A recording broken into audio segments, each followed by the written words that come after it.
All right, Mango Bay, welcome. We have special guests. Special guest today, Hari Kondabolu. Hello. This guy, hold on.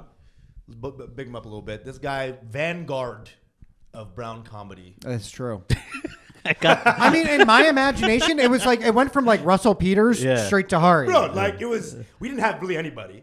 And I remember that's key. That's key. If we're gonna big me up, you have to remember we didn't have that many people. Dude, Hari's been on Comedy Central. He's been killing the game. There was some of the first viral clips of comedy on some websites were basically Hari's. Hari been in the scene for a long time. Just stapled the New York got comedy Netflix scene. special. Netflix special. This guy's been hitting the game for forever. You know, a guy that I was like always seeing your clips. I was like, this guy is like doing it. I was so happy to see again because when I was coming up in like 2009 when I was starting to even like get into comedy. Brown comedy had just started. Literally, it was. And I can really see the influence of Hari on your comedy. You know, that's what I love about it. I'm just like, wow, generations. You know, it's like the same thing. Like this is weird, actually. Dude, before any other comedy, there was MC Vikram Ludakrishna, Welcome to India. Yes. Bro, that's the beginning of all. That was like a brown like object permanence in comedy. Like we know it. Like, I met him. You met those guys? I met Ludakrishna. You know who these guys are? I don't. They made a brown remix to Welcome to Atlanta. Yes. Called Welcome to India. Okay. So it was a direct. Okay, I think I do know who you're talking about. It is like Weird Al vibes. No, which I love. It's phenomenal. Welcome to India with the cows eat hay, where we drive out of rickshaws every day. Oh, yeah. I know. Goat meats, yummy sweets with monkeys roaming. Yeah. Roosters all crow till 5 in the morning. I had buried that in my memory until just now, but no, I do remember this. So that was the first. And the second one was like Russell Peters. You were in that same space. So I'm talking like the OG brown comics of like Vidur Kapoor. Yeah. Who was like he was the original gay Indian comic. That's right. His main joke that I love is like original gay. Who are the other like Hari Kondabolu perhaps. No. Dude, his main joke. Yeah. His main joke, dude, that I used to quote people is like, I'm gay. People call me a terrorist, but I'm gay. What would I do in ISIS? Wardrobe? That camouflage is not working, Usama. That's good. It's my guy. That's awesome. I love Vidur Kapoor. So that was the style of comedy. Yeah. And it was Tapan Trivedi. Yep. Rajiv Satyal. Yeah. Hari Kondabolu. That's like second wave because there was a wave before that. It was Vijay Nathan. Oh, yeah. There was Aladdin Ullah. Yes. Right. This guy called himself Aladdin. Dude, That's his name is Allah. Okay, so he's a Bengali guy. Yeah. His name's Alauddin. Yeah. He just kind of. Of course he did. Yeah, that's what you have to do. Well, squeezed it. It was either that or Jafar or some shit, you know? I used to go by Sammy when I first started. Is that right? Oh, yeah. Sam Siddiquee. Yeah. Just a little squeeze. A little gentrification squeeze. You know? But those are the first. You were looking up to those guys. Oh, I mean, Right. I mean, Russell too would have been that early. You were inspired by Russell too. Of course, yeah. Everybody, a lot of us were, yeah. So you were. He started comedy before. So you saw that Google video special before. Oh, the you one started. Like a pre-YouTube. Google video special? Like that's a thing. It's a Google video special. It was a Comedy Now special from Canada that was cut up into pieces, and we didn't have YouTube yet. Yeah. This was like 2000 to 2004. So, but every like brown kid was at college with high speed internet, so like you could download on LimeWire this whole special, and you were watching it in 10-minute chunks. Dude, it was the white shirt special. Yes. Right? Yeah. First of all, worst choice for a special. Like, I know Joe would have been upset. Dude, it was like the end of like a brown Vim Bar commercial. Like the level of shirt, the level of white that was on his shirt, blinding. Right? Some Punjabi hacker or something, cut it up. Posted on Google Video, and it went viral. The Punjabi wasn't hacking it; he was selling it on DVD. He was hacking. It was like a Tamil guy who was doing the hacking. He was hawking it. Sorry, hawking. That's what I Okay, meant to say. yeah. That has the famous "somebody gonna get a hurt" joke on it. Somebody gonna get hurt. Somebody gonna get. He had the your mother is so fat when she jumped for joy she got stuck. These are classics. These are staples, right? And I guess. Interesting, 'cause I thought you were in the same contemporary space. No, I came a little bit after. It would have been like Aziz and me were around the same time. Wow. Yeah. What were y'all coming up in the same scene? Like you? No, because I started in Seattle. Okay, got you. I started in Seattle. I started in New York and I hated it, and then I was in Seattle to work as an immigrant rights organizer, and I did comedy at night, and then I started I was killing it in Seattle, and then that led to a career that I didn't expect. Holy shit! So yeah. you were like opening for Macklemore, the Blue Scholars. You know what I'm saying? Blue Scholars. I Those love are Blue my Scholars. me. I know. I've known Ben a long time. I've known I've known Blue Scholars Do you a know long Blue Scholars? time. No. Filipino-American rap group. That's crazy. You know Blue Amazing. Scholars. They are the shit. Filipino and Baha'i. Baha'i. Yes. So Baha'i. From dude, Iran. Yeah. Fascinating, dude. Yeah. Cinematropolis is their album. You liked Cinematropolis? Come on, bro. Man. Dude, all my music is circa that, right? Yeah, So yeah. I'm like a Strokes fan. I'm like a huge like yeahs guy. I like that rap of that time. I'm like very that coded. That I used to chill with that whole scene with Yeah. like with Macklemore, with Blue Scholars, all those guys. We used to all Yeah. hang out at this place called Hidmo, which was Yeah. a Eritrean restaurant, Of course. in Seattle, and that's where like all the stuff happened, and it was like, yeah, those were Yeah. my people. So man. Seattle was like a scene then. Yeah. Bro, why Seattle? I've been there, right? Yeah, yeah, It's yeah. pretty gray. I didn't see that much like amazing shit. But apparently everything art ever has started there. And like, what were the big immigrants in Seattle? I guess maybe like Vietnamese or like Southeast Vietnamese, Asian. Ethiopians, Ethiopian, Somalis. The Indian community is more like Microsoft. Yeah. So it's more Redmond. I've had two yeah. exes that were like Ethiopian from Seattle area. Yeah. And they both had moms that owned restaurants. Why Yeah. are all the like Horn of Africa people settling in the worst? Minneapolis, Seattle, like Lewiston, Maine. yeah, like why are they? Why? What Why is the, Lewiston, Maine? Dude, it's like they should have all gone to like Florida. like this is how right? committed we are to being American. You Right. know, like we are Right. going to the least. I don't know what it is. It's like I mean, the story probably is one Somalian went to Minneapolis and then he's like called 70 Abdis and they all came. And they all came to the same intersection. That's really what it is, right? Cambodian donuts, right? Yeah, yeah. There's a weird like, the Yeah. Cambodian donut thing. It's all just one family probably that became two Yeah. families, three families. Yeah. So you grew up in Seattle. No, I grew up in Queens, Oh, man. Yeah, he's from Queens. I thought you had a mom in Seattle. Got you. Yeah, No, yeah. that's what I thought. Yeah, what Jackson Heights, Floral Park, Jamaica. Dude, that's a good place to grow up, no? Those are good places. When I was a kid, I used to like imagine myself growing up. Wait, Jackson Heights? Because or- it seemed like a cool ass place for a Yeah. brown kid to grow It up. would have been, yeah. That's where all the cool Indian. I grew up in Pennsylvania. Yeah, yeah. So anytime Right. we would see cool Indians, they would come as part of like a Bhangra crew to dance at a wedding. And then they'd come in just like, yeah, what up? You know, they had decals on the back of their car. We're like, who the fuck are these guys? And they're coming in just into our podunk Dude, town. that's why, like, when I was like, I wasn't coded into whiteness in terms of what I thought was hot. Yeah. Because my hot people were other Indians that wore Ross outfits. Right. And were like having fences. Yeah, yeah, and yeah. they would bang our girlfriends, So like, No, that's what it was. They would Right. come in and be like, we're going to fuck all your women. Wait, Yeah. did you grow up here too? I grew up, not here. I grew up in Plano, Texas. Oh, that's what you told me. Yeah, So, that's right. but growing up, there was dancers and the college kids. Yeah.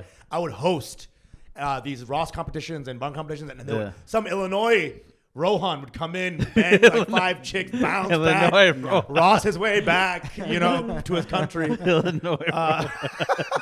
UIUC asshole, And so all my cool guys were also brown. So I was very brown coded in how I looked at. Well, there cool was a people. whole circuit too, right? Of like the South Asian talent show circuit. right. So like Ludakrishna would have played like all these. That's where I places. was at. Yeah. What is Ludakrishna doing now? Is he working at Microsoft or something? Like, what is his? I think he's a pharmacist for real. I think don't it's remember. pharmacy. I met him impressive. and I was like totally starstruck, And then at the end of it, he said, "We should collaborate," and I was like, "I'm not starstruck anymore. I feel like we've done our thing. We've done our thing right now." Dude, if Brad Pitt was like, He's like, hey, are you interested in buying some knives? Got these. They're really sharp. Just check this out. You got a penny on you? dude, literally, if Shah Rukh Khan was like, "So you want to hang out?" I'd be like, "I gotta go." Dude, so you want to hang out, guy? That's you, dude. Jesus Christ. Yeah, I was just like a brown kid in that area. Yeah, but yeah, I was yeah. like consuming all brown content. I was just Yeah. like all young. Oh, so stuff. you were like on Sepia Mutiny and shit.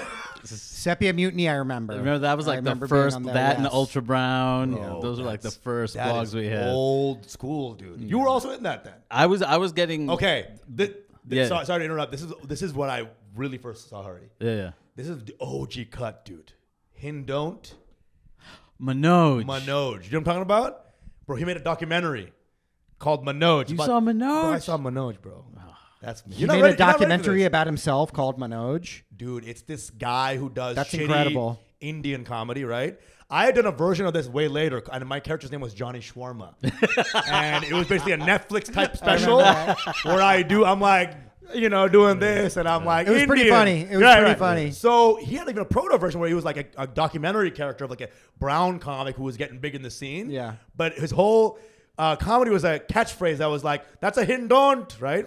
And then you have like the little interviews white guys afterwards like, hindont, and it was like this satire of bad brown comedy. Yeah. And he was the guy who made it. Well, it was weird because like that. Wait, you made it? Yeah. Oh, He was the guy. and you were the guy. Yeah, you were and Blue Scholars produced it. Like their Whoa. company produced it. It's all Yeah. one system, baby. It's all one system, dude. But it's because that documentary, the problem with Apu I made, like to me, it was fine. It was cool to try and make a documentary, but the content was like kind of boring. It's stuff that we'd all talked about forever.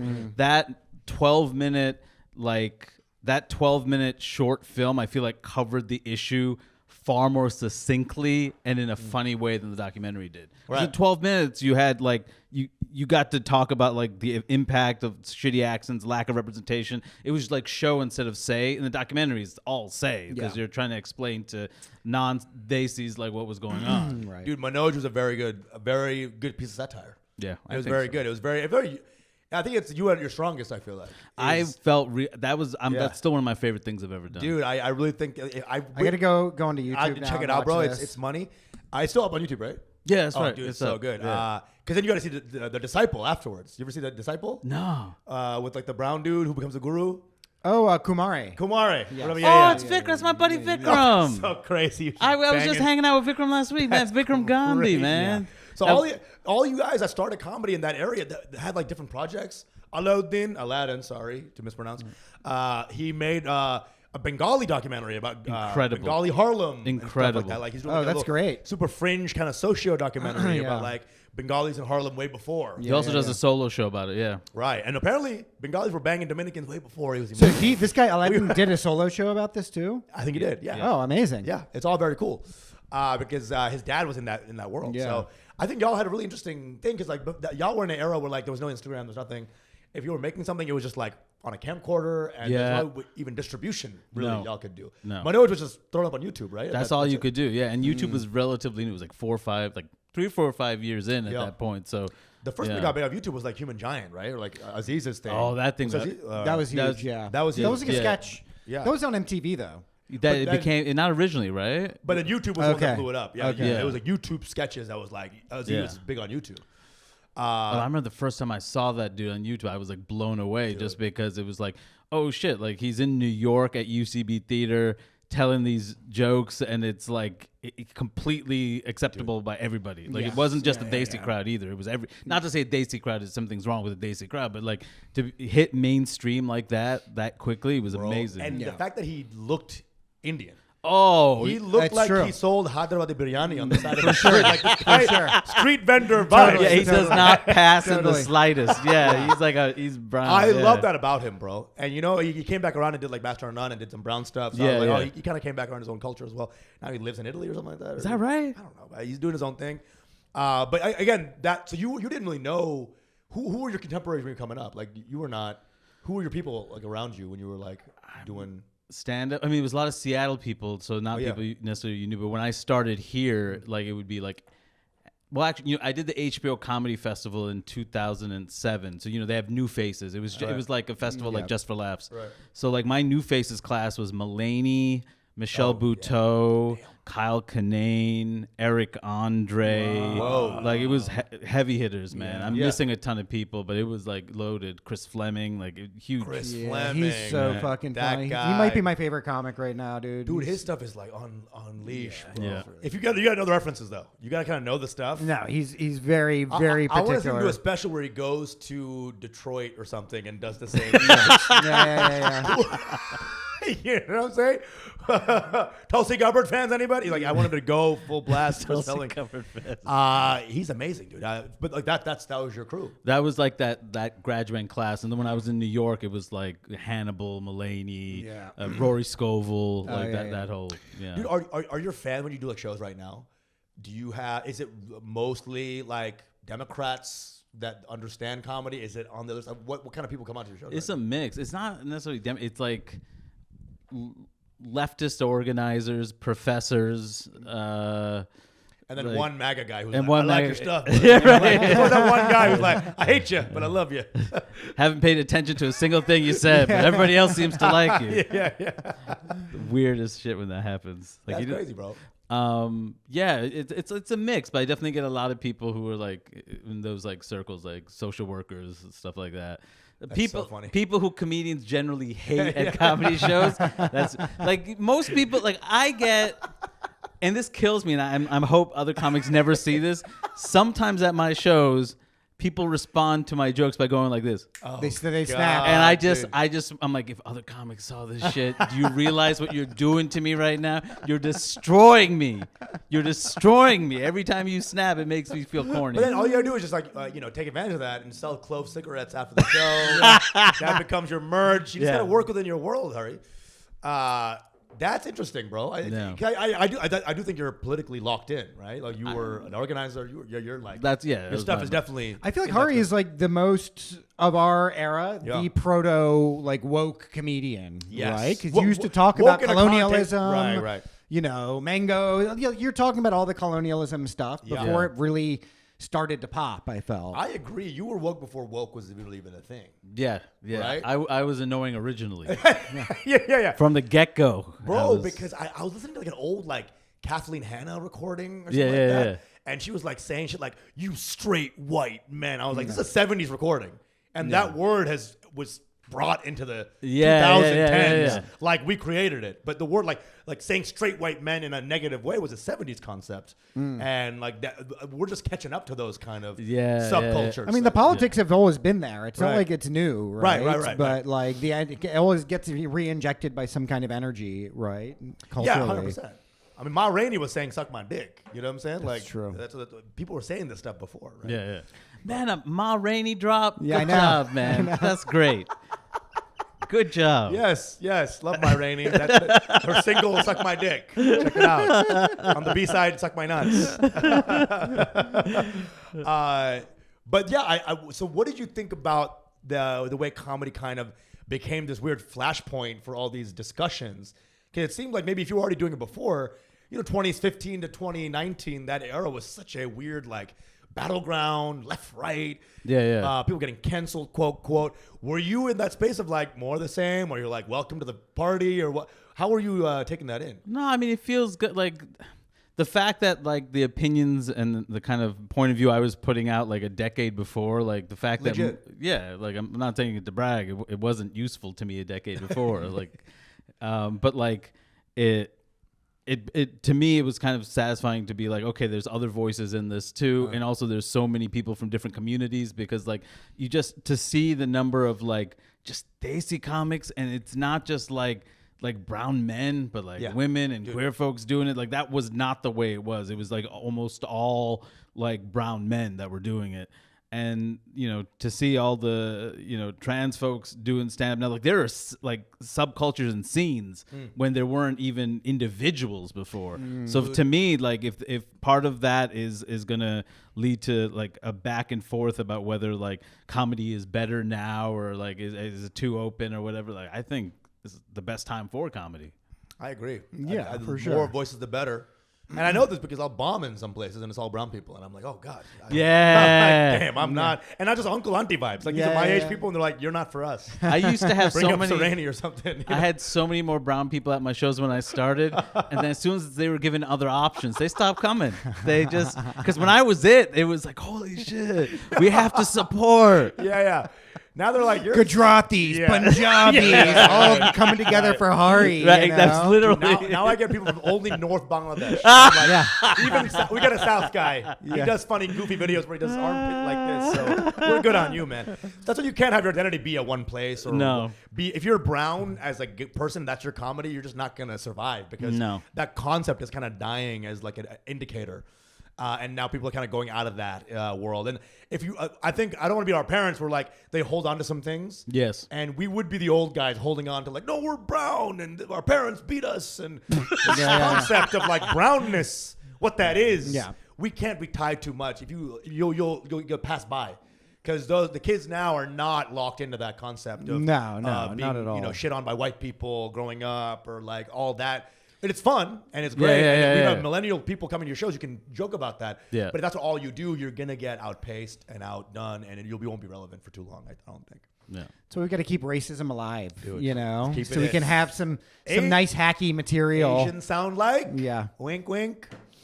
No, not wink, wink like over, like not like, okay, all right, not like winking all the time. Never mind. Let's keep Okay, moving. yeah, we're gonna let that one slide. Dude, I mean, how do you feel about comedy right now? You feel like the people coming out know you? Are you feel good doing the shows? You feel Yeah, they say very unintentionally hurtful things. Wait, what? You've been my favorite comic since the 6th grade. You're my dad's favorite comic. You're the reason I do this. You inspired me. And it's like all nice, but I'm not dead yet. Yeah. I'm still actively making work. Dude, the way these Gen Alpha Indians hate me on TikTok, bro. One comment was like, yo, this uncle gay for sure. Uncle? 8 different levels. I'm gay. I'm an uncle. It's like, You uncle? dude, I'm an uncle now. This Uncle Gay for What? sure. But he had like the praise hands too. Praise It was like a hands. compliment. Thank God he's gay because I'd hate him for being an uncle. Yeah. I mean, dude, I'm the uncle now. Apparently, I mean, it's what we can't escape the vagaries of time, right? But it's still, it's like this quick shit. Damn. Man, that's why I'm growing out my hair. I'm just like anything to keep it going. I feel like that's the only way to stay relevant is just keep learning. If you're not learning, then you're just gonna be like kind of thrown out immediately. Well, that's why like whenever you see comics complain about comedy and the way it is now versus what it was, and or political correctness, this and that, it's like, or I can't play colleges and shit. Like it's like you just sound old. You're just saying the kids these days, except with different words. Totally. And Carlin was like playing colleges when he was his probably 40s, and he was staying relevant. Yeah. Like that. 100. It doesn't. That's not how it like. Yeah, if you say the word cancel culture in your act or woke in your act anymore, you're already at 2015. Yeah. You're already 2017, Yeah. pre-COVID shit. It's like, Yeah. but no one cares anymore. You know what I'm saying? So like, it's very interesting how like shit changes quick. Yeah. Maybe it outpaces how fast we can grow. I don't know if it's like, if y'all feel that. Sometimes I feel like I'm not learning fast enough. And I feel Yeah, like, it always changes, but that's why you always just stick to what you are, who you are, right? Otherwise you're just going to be fucking dragged around and like dragged into your own irrelevance. Dude, you don't know who you are. The biggest star for Gen Z right now is Catherine Hahn from the studio. Really? Oh, she's so great. Bro, but Hahn has been an older actress, been So around funny, forever. yeah. All she did was stay funny forever. Of course. And now she's like this like slay mama queen to these young kids. Huh. And that's just consistency and being funny and Yeah, consistency I and mean being that's the same thing amazing. with like Jennifer Coolidge too, right? She was just like an act. Yeah. She was just in it. She was in fucking Best in Show and shit like that. Hilarious, just doing her thing, and then she fucking pops. And now she's like the queen mama of all these younger kids. So I think as long as you stay locked in, it is not. And that's why maybe Chappelle got hit. He didn't grow fast enough. He was kind of going from the hip a little bit.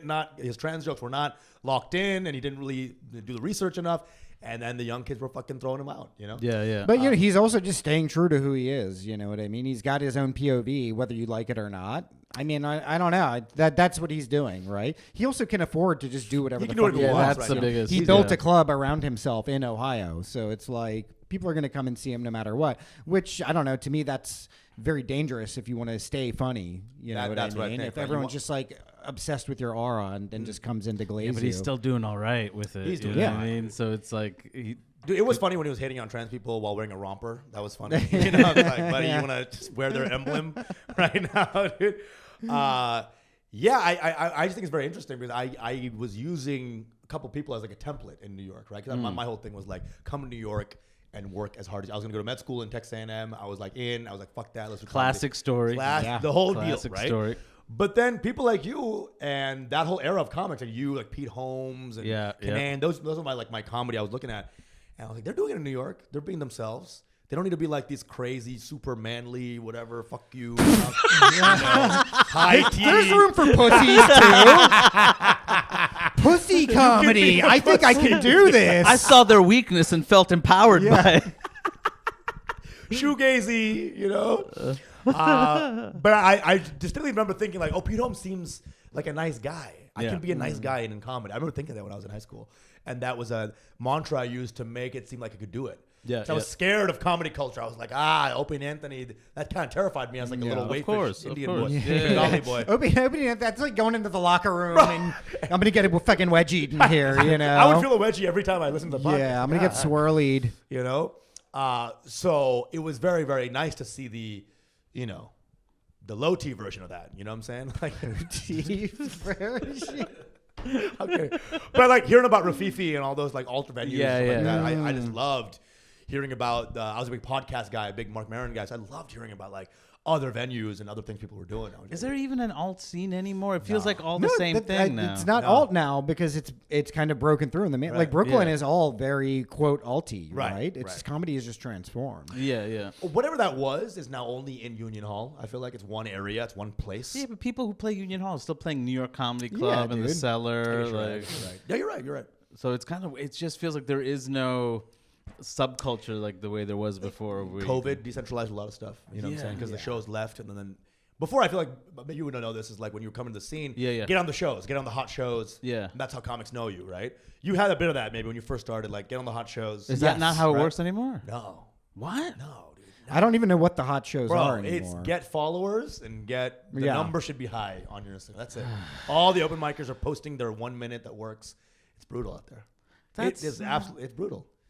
Anonymity is power, and they're losing all of it. I think it's the one thing in comedy that I'm sad about for these younger people. Yeah, but there is a washout effect then too, right? Of like, oh, this guy is huge on TikTok. Let's put him in a club, and maybe he'll sell out the club for 2 nights. But people are going to be like, this guy wasn't funny. Well, a lot of times they end up doing like they host the show and then bring out 3 or 4 other comics, so they can't do the time. Right. Yeah. It's interesting because like the way comics are getting famous is changing, but the way you kill a set at a club is not changing. That is not changing. So Kill Tony, you go on Kill Tony, 1 minute, blah blah blah, retards, haha, you get famous off that. Right. Next thing you know, you have an hour set at Side Splitters. Right. And you can't just keep doing slurs for, you can't keep doing the R word. Challenge accepted. He's banging his head on his chest for a long time. But it's like, because the way you get famous is different, but the set's still a 40, 45. Yeah. We haven't changed that because that's still the product of a comedy club. That's how it works. It wouldn't work if 60 comics did 1 minute sets, and that's not a comedy club. No. So it's interesting how it's all being shaken down. Yeah. I just feel like, I don't know, the proof's in the pudding always. And I feel like there's something beautiful about comedy being kind of static in that way. Like if you're doing a club, you're headlining, no matter what, TikTok star or old comedy, you got to do a 40. Is there a value in an hour as a product? Because I've been struggling with that. Because like there's value in doing an hour because people still go out to shows to see the hour, right? But is there value in releasing an hour? Because it just gets cut up anyway and like watched out of context. So is that just like an antiquated thing that I'm holding on to? Like, I mean, I feel like the hour does have some importance, right? Because the clipping up is all there as marketing, so people will go back and watch the hour. But do they? I don't know. I mean, I guess it's all about, well, what is the intrinsic hour value of an hour, of doing an hour, right? For me, it's about maybe like a live performance, the ability to get people to come out to shows. Right. But I don't know. I mean, I still watch hours when they come out, but I'm also a comedian. While washing dishes, you know what I'm saying? Are we locked in like that? Probably not. Maybe the idea of that thing, like the real value is in the clip going viral. That's really all the comedy value is now. Right. A person's coming off one clip. So if a person's coming off one clip, why do they need an hour?